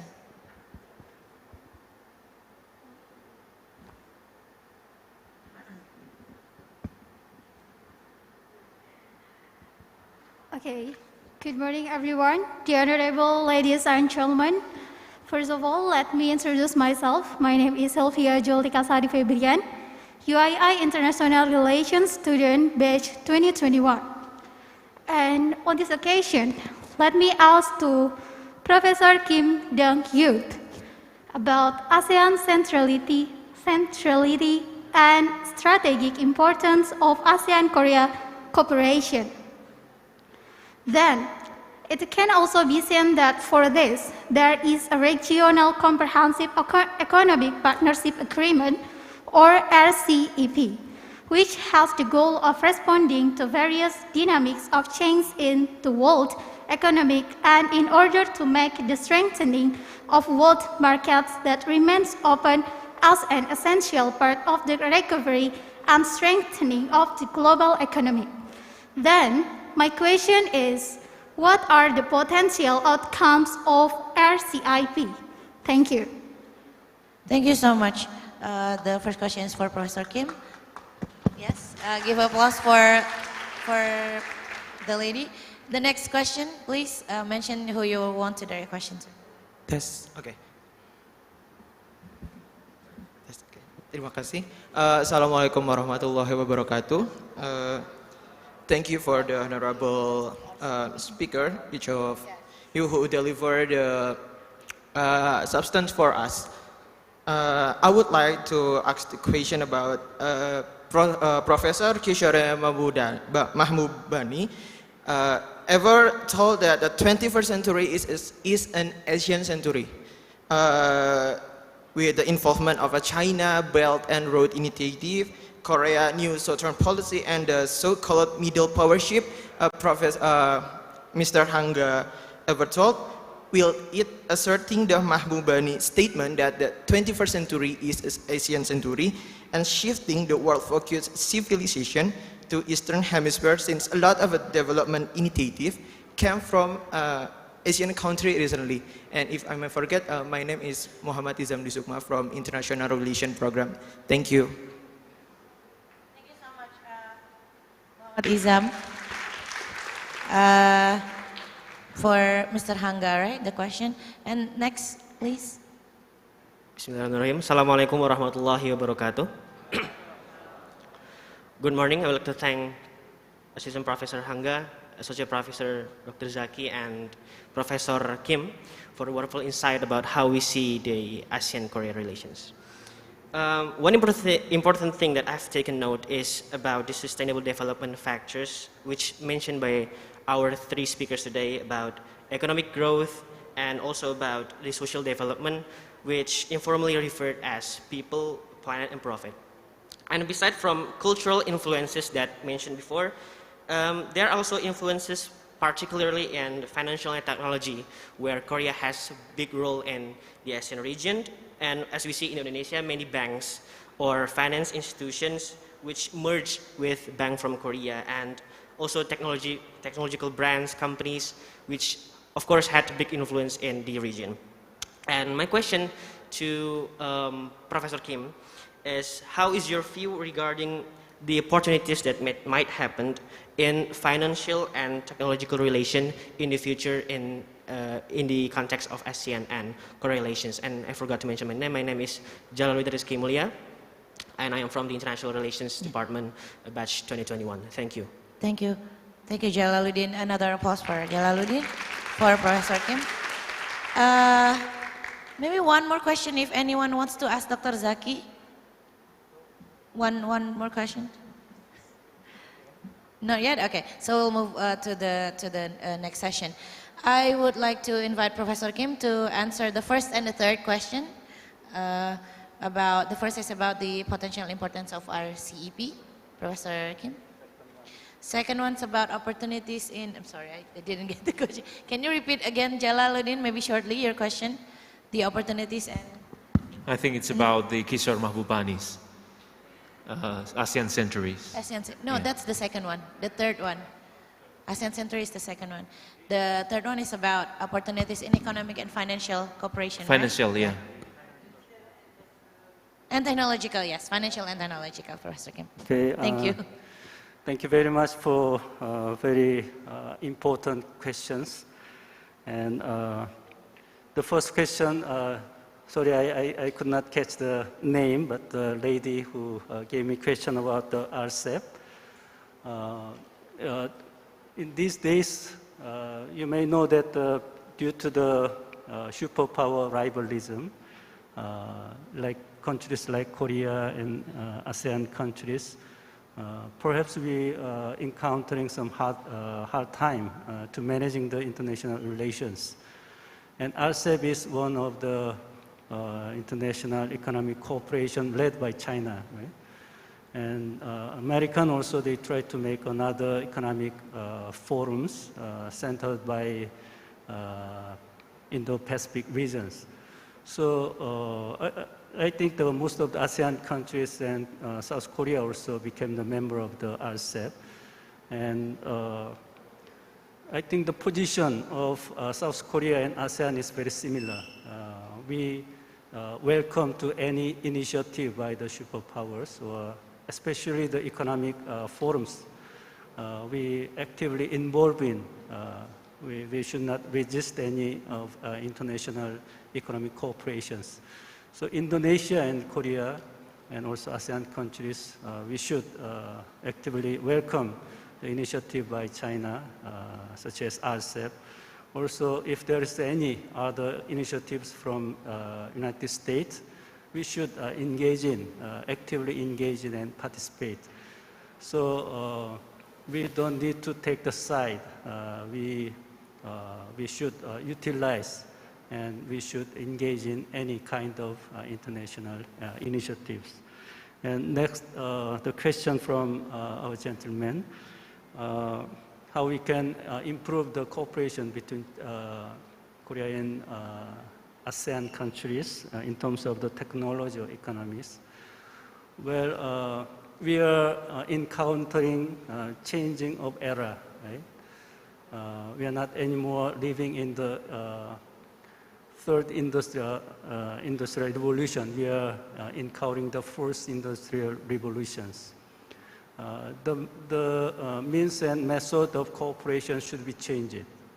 And probably the technology will be very important to make the meaningful cooperation in terms of economy and other developmental cooperations. Korea is kind of high ranking in terms of the technological development. So we can cooperate with the ASEAN countries to make new value chains in terms of economic cooperation with ASEAN. So I think it is a very important aspect. Economically, Korea has some problems, especially this government, new government, more rely on the security issues allied with the United States. It made some, probably the China is not satisfied, or probably they don't content with what South Korean government is doing. But China is most important countries in terms of economic relations for Korea. So we have to deal with this kind of political situations, and ASEAN could be the best option. We expand our economic relations with ASEAN countries. So that is one of the most urgent things what Korean government have to find. For ASEAN side, I think there are similar things. In my opinion, ASEAN is important. ASEAN centrality is important. As individual countries in ASEAN, probably you are very weak in the international arena. But if you combine 10 countries, you are very strong powers. So you should strengthen your centrality, and especially in the time of superpower rivalism. So in that sense, we have very similar positions, ASEAN and South Korea. So we have to strengthen our economic and other area of cooperation. Thank you very much. Thank you very much, Professor Kim, for the answer. And I think the next question is for Mr. Hanga about Mahbubani statement about 21st century as Asian century. Izam, is the question is about what Pahanga's opinion about on that, on his presentation?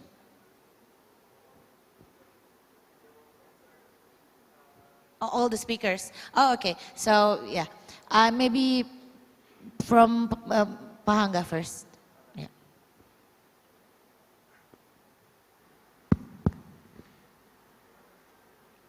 Thank you, Bu Karina. Allow me to open my mouth. Thank you for the question, Mas Izam. I think Kisor's Mahbubani work about the ASEAN century is very important in shaping the narrative and also discussions about the Southeast Asian regions and also the wider regions in the future. I would like to have a number of point of view on that. First, I think I would agree that the ASEAN century would happen or would exist in terms of the shifting epicentrum of trade, investments, and also economic growth from what we have today in Western European and also Northern American, shifting to the ASEAN regions. I would agree on that. There are numbers of predictions on when, but I don't think I wouldn't mind to, to see whether or when that situation would happen. But at least for now, we can see that by the China's rising and the ASEAN economic emerging, I think this is part of the sign that the ASEAN century is undergoing. However, my second opinion is that we should also be very cautious in understanding and in seeing the current phenomenon, particularly, for example, the pandemic of COVID-19.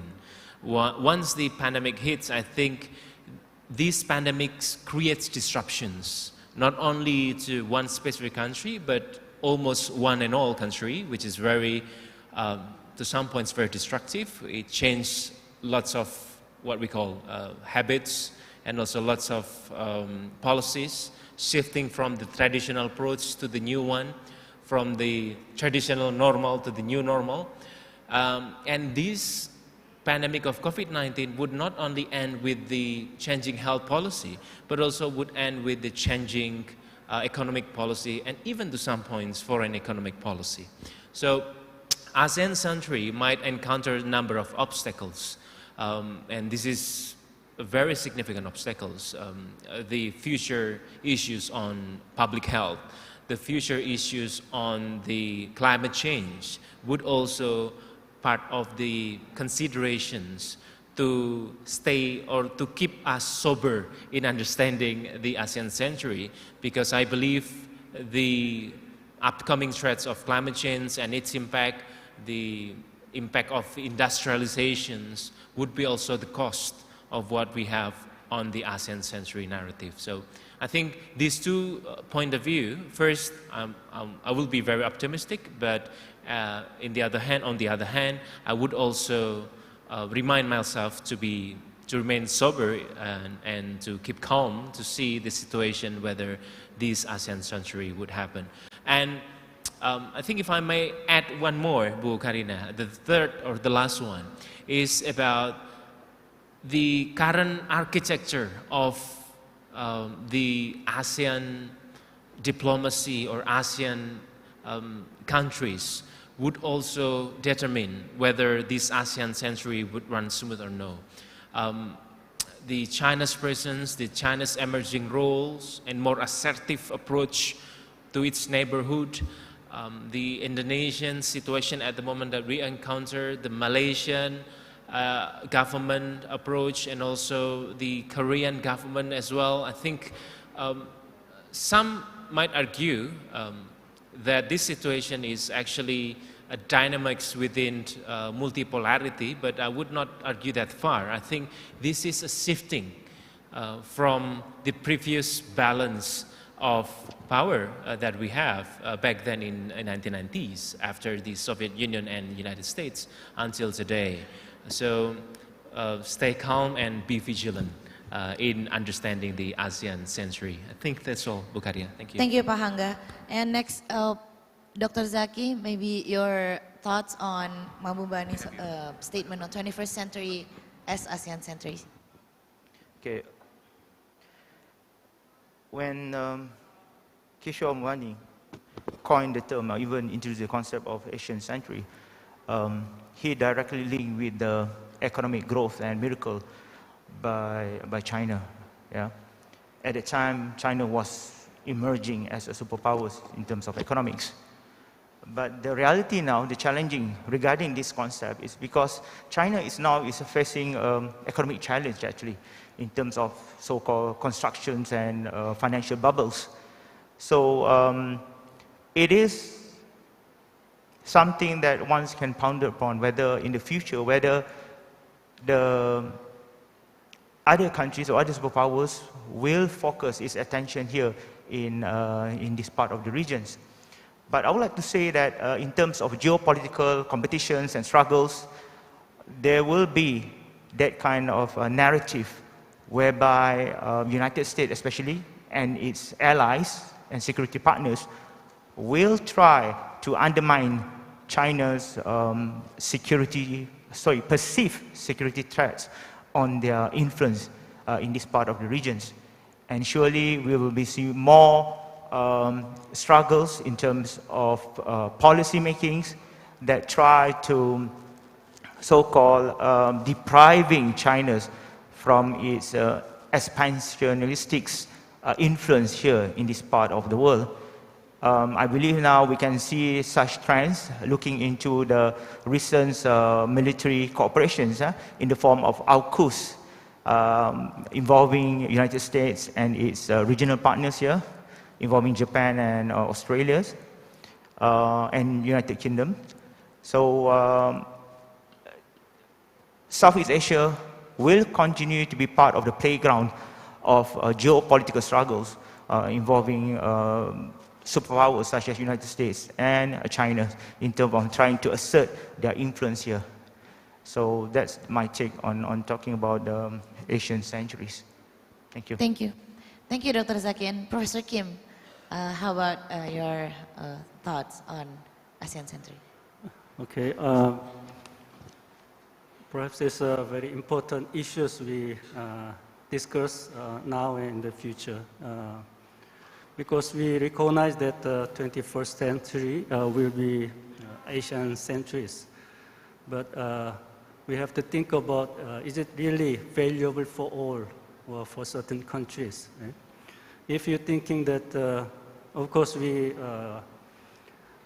Asian countries is the only region in the world successfully developed the economies, and we are reaching to the almost the top of the world. But if you're thinking that these Asian centuries simply lead by China, it probably makes some problems for the other countries. So it should be every countries in Asia should have their own roles, and also they should have their stakes in making 21st century as ASEAN centuries. So that could make the Asian century is valuable for all ASEAN peoples. Okay, thank you. Thank you, Professor Kim. I think we have some time for maybe 2 questions if anyone wants to. Okay, one, a lady with black hijab. Another one, maybe one more? No? Okay. Oh, okay. The one with batik. Please step forward and to the microphone to take your turn. And please don't forget to mention your name and who the question is directed to. And make it short and brief.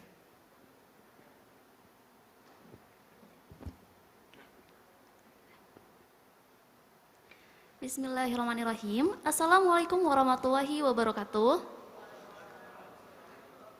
Good morning, everyone. My name is Halida Mariam, International Relations Students 2020. In this occasion, let me ask to Mr. Zaki Ahmad. The cooperation between Malaysia and Korea is enhanced. And what I want to ask is, do you think that it can cause a competition between ASEAN members to also enhance to cooperate with South Korea? Thank you. Wassalamualaikum warahmatullahi wabarakatuh. Warahmatullahi wabarakatuh. Thank you, Khalida. Khalida, right? Yes. Next one, please. Assalamualaikum warahmatullahi wabarakatuh. Thanks for the opportunities. Let me introduce myself. My name is Bimalang Nalendra, and I'm from International Relation student, second year of International Relation student of UII. I have a question for Professor Kim. The question is, does the ASEAN-Korea have an agreement to settle the dispute, like non-intervention that ASEAN had? Or how if the ASEAN countries to solve the dispute with the Korea? And my second question is for Professor Dr. Zaki. We know that Korean Wave is a part of diplomacy between Korea and ASEAN and the other countries out of ASEAN.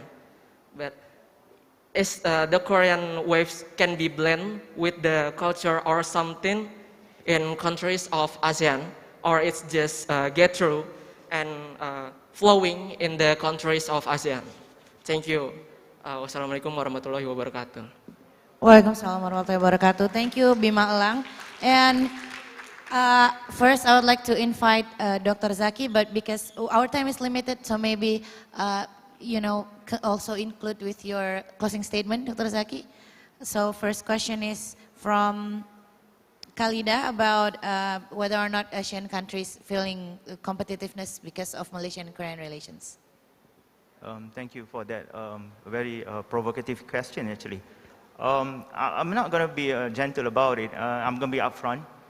In the context of realism, ones need to safeguard their interests first, rather than thinking their neighboring countries. But the very fact is that Malaysia wanted to have a strong relationships, particularly in terms of trades and economies with South Korea. So individually, it tried to maximize its benefits, if you look into the context of realisms. But I also believe that the trickling effects from the prosperity gained from such trade relations will also benefit to other ASEAN countries, particularly in terms of tourism sectors. I mean, if let's say Malaysians, manage to upgrade their livelihood and economic status, surely they have more fundings, to go to overseas, for leisures and for business and so forth. So surely there is some form of a trickling effect coming from the economic developments in Malaysia itself. And this is obvious, as you can see, even after the COVID-19, in terms of external tourism in Southeast Asia is still not at the same levels before the outbreak of the COVID. Part of it because of some say, economic recessions that are currently appearing or occurring in Malaysia right now. So I mean, like, Malaysia is a exporting countries of commodities such as palm oil and petroleums. So surely it needs some markets or to find new avenues for the country to export its products for its own economic benefits. I also believe that Indonesia also will be doing the same also in terms of attracting foreign direct investors, especially from South Korea, by providing them attractive packages to attract them to invest in these countries. It is a rivalry in terms of economics context, but in the end, the kemakmuran or the benefits and prosperity that gain from this economic regime surely will also trickle to other regional countries. That's my belief. And there's also one question regarding the Korean waves. Do you still remember J-pops way back, sweeping across these regions way back in 1990s? That they probably haven't been born yet. Oh, they were not born yet, yeah? So I feel I'm so old now. But that's what happened. I think it's more like a trend that really shapes and influences the interests of the youth especially. But sooner or later, if people started to have new preference, maybe Indian pop, who knows? Still remember Hindustani songs that were so popular during the 1980s and 1990s? So it's also been subsided, right, in terms of its trend. So again, I feel that Korean wave is not like going to be a permanent fixture in our social, cultural sites, but rather it's more like a trending. But I always believe the need to not to exploit, but rather to learn the way they develop such industry. That's one way for us to learn from them, actually, as a benchmarking. So I feel that in the end, eventually, Korean waves will start to subside. Sorry for Kim to say this, but yeah. But time will tell, who knows, yeah? Who knows, Blackpink, after the age of 50 or 60 years old, still singing? We never know. So, so that's my opinion on regarding the trend of the Korean waves. And maybe your closing statement, Dr. Zaki, for the presentation. The closing statement is that I always believe like this. Malaysia is still in a learning process in trying to improve itself to become a developed nation. And South Korea is certainly provide the benchmark for us to learn from them, be it in terms of research and development, technical trainings, as well even in arts industry, in commercial arts industries. So much things to learn from them, and I mean, that's the way for us, in order for us to improve ourselves, the need for us to look into other countries and try to adapt their approach into our local context. So with that, that's my closing remarks. Thank you. Thank you so much, Dr. Zaki. Next, yes, let's give a round of applause to Associate Professor Dr. Mohammad Zaki bin Ahmad. And next is Professor Kim. A question from Bima Elang about dispute agreement between Korea and ASEAN, whether or not Korea and ASEAN has any agreement on settling dispute. And also, please end it with your closing remarks. Okay, thank you very much for the questions. In my knowledge that Korea and ASEAN has not much dispute, especially in the traditional security issues. But ASEAN has your own problem in the territorial dispute and other matters within and external relations. South Korea also has some dispute with China and with Japan, and also internal Korea, we have the North Korea and South Korea dispute. Especially these days, the nuclear issue is a big area of dispute in Korea. Well, I think the in international, especially in ASEAN regions, you really value non-interference, right? I think that is very, we have to respect the principles of ASEAN in the international arena. But the world became more complex, and the problem became more interconnected each others. So we have to find a way to constructive engagement, whatever issues we encountering. So I think the ASEAN also have to be more flexible in terms of engaging in these disputes. So that is my answer and my final words. Thank you very much for attending this seminar. I know that you are in the final exam period, but you still share your time to attend. And I hope in order to strengthen the relationship between Korea and ASEAN, we have to know each other more. So I hope you study about Korea more. And I encourage our Korean students to study more about ASEAN and ASEAN culture, philosophy, etc. Okay, thank you very much. Thank you very much, Professor Kim. And lastly, I would like to invite Assistant Professor Hangga Fatana for his closing remark. Thank you, Assistant Professor Karina. Southeast Asia is the region with the biggest development gap.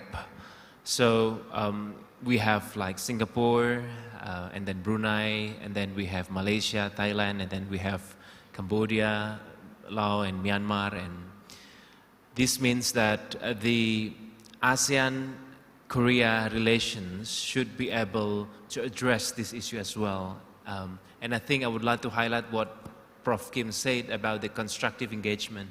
I believe if this constructive engagement is undertaken and addressed properly, I think this development gap within ASEAN, even within the states, each state of ASEAN would also be overcome. So I think I would like also to thank to all the audience, particularly to those who raised questions. Thank you. I think those was all good questions, and good luck for the examinations that you have. Thank you. Thank you very much. And ladies and gentlemen, we have come to the very end of our event. This has been an insightful conversation, and we truly appreciate our speakers, Professor Kim from Korea Institute for ASEAN Studies, BUFS, Associate Professor Dr. Mohammad Zaki from UUM, and of course, Assistant Professor Hangga Fatana from Department of International Relations, Universitas Islam Indonesia. We would like to thank you all for participating today. We hope you gained something and have enjoyed this discussion as much as we do. My name is Karina, and see you on the next UII in conversation. Wassalamualaikum warahmatullahi wabarakatuh. And if you don't mind, we would like to invite delegates from UFS for a picture together, Dr. Zulfikar, Professor Gu, Ms. Park, and also our fellow faculty members, Pak Haza, Pak Enggar, Mas Utama, Mbak Dian, Mas Arif, Pak Willy, Bu Masito, and Dr. Hasbi, to take pictures together with our speakers, please.